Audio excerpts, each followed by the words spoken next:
Life lesson from Sundarkand. Sundarkand से प्रेरणा कैसे लें, भाग 2 में आज मैं आपको 2 प्रसंग सुनाऊंगा।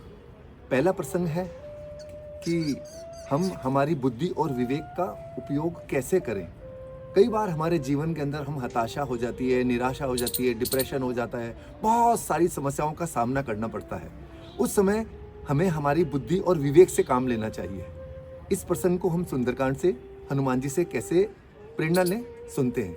एक बार हनुमान जी जब लंका में जा रहे थे तो उस समय नाग माता राक्षसी सुरसा उन्होंने उसका रास्ता रोक लिया और रास्ता रोककर वो हनुमान जी को भोजन के रूप में खाना चाहती थी।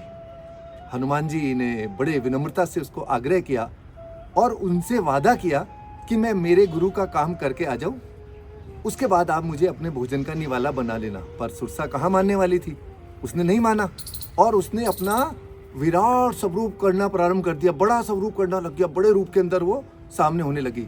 इस पर हनुमान जी ने क्या किया, हनुमान जी ने भी अपना धीरे धीरे विराट स्वरूप धारण कर लिया और दोनों का जब विराट स्वरूप धारण हो गया तो बड़ी बुद्धि और चतुराई से हनुमान जी उसके सूक्ष्म रूप के अंदर आ गए और छोटे रूप में आके फटाफट उसके मुंह के अंदर गए, सुरसा के, नागमाता के, और वापस तुरंत प्रभाव से फटाफट बाहर निकलकर रवाना हो गए। इससे हमें क्या प्रेरणा मिलती है कि हनुमान जी ने अपना वचन भी पूरा किया। उसने कहा ना भोजन का निवाला बनाना चाहती हूँ, तो वो अंदर भी गए और बुद्धि और विवेक से अपना सूक्ष्म रूप करके फुर्र से बाहर निकल गए। ये लेसन हमें सिखाते ही है कि जब भी हमारे जीवन में समस्या है हमें घबराना नहीं है, बुद्धि का सदुपयोग करना है। ठीक है, ये प्रसंग नंबर 2। प्रसंग नंबर 2 में क्या है कि हम सारी चीज़ों के लिए जिम्मेदार हमारी संगत को ही ठहराते हैं। हमें कभी भी ऐसा नहीं सोचना चाहिए। जीवन में हमारे बहुत सारे ऐसे मित्र होते हैं जो हमें कई बार चीट करते हैं, धोखा देते हैं, लेट डाउन करते हैं, लेकिन उसके लिए हम स्वयं भी जिम्मेदार हैं और अपनी बुद्धि और विवेक से मित्रता की परिभाषा को पहचाने। जैसे हनुमान जी ने पहचाना विभीषण को। जब लंका प्रवास के दौरान हनुमान जी जा रहे थे तो वहाँ पर देखा उन्होंने तुलसी का पेड़, रामधुन गाता हुआ, और कोई ना कोई वहाँ पर रामधुन गा रहा था। तो वो हनुमान जी ने उनकी आवाज़ सुनी, धनुष की फोटो थी, बाण की फोटो थी, हनुमान जी ने आवाज़ सुनी और वो आए और उन्होंने देखा, पहले सोचा और फिर उन्होंने उससे विभीषण से मित्रता की और उसको विभीषण ने क्या किया, हनुमान जी को भी और श्री राम को भी अंत तक, रामायण के अंत काल तक उनकी मदद की। तो सच्चे मित्र, सच्चे दोस्त कैसे बनाएं, ये भी हमें सुंदरकांड से सीखना चाहिए।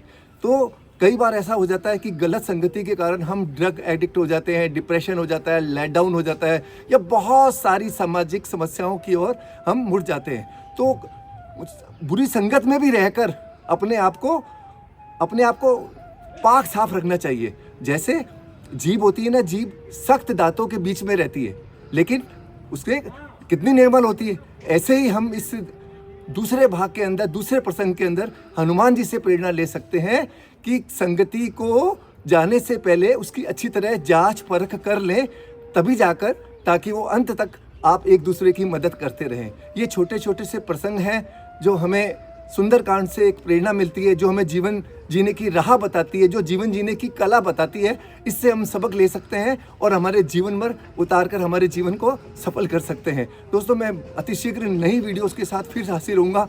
सुंदरकांड के बहुत सारे ऐसे लेसन हैं, लाइफ लेसन फ्रॉम सुंदरकांड है, जिससे हम प्रेरणा ले सकते हैं। इस वीडियो को लाइक, शेयर और सब्सक्राइब जरूर करें ताकि आपको समय से इसकी सूचना मिल सके। नमस्कार।